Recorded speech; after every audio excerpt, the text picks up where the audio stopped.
Easily लोक असे statements करतात की स्त्री जोपर्यंत मूल आणि चूल पर्यंत मर्यादित होती तोपर्यंत लग्न टिकत होती आणि आता स्त्री बाहेर पडायला लागल्यानंतर डिवोर्सचं प्रमाण वाढलं. पण खरंच तसं आहे का? हे कसं एकमेकांशी रिलेटेड आहे?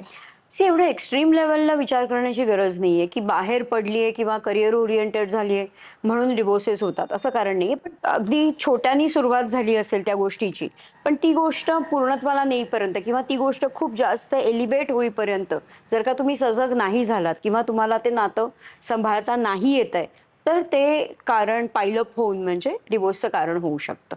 फॉर एक्झाम्पल विमेन एम्पॉवरमेंटला आपण जर म्हटलं तर त्यासाठी आपल्याला स्पेशली असं एम्पॉवर होण्याची काही गरज नाही.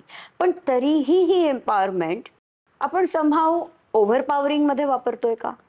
म्हणजे विमेन एम्पॉवरमेंट ही ओव्हरपॉवरिंग द मेन अशा ह्याच्यामध्ये होतीये का कुठे? ह्याचा अभ्यास करण्याची गरज आहे असं मला वाटतं.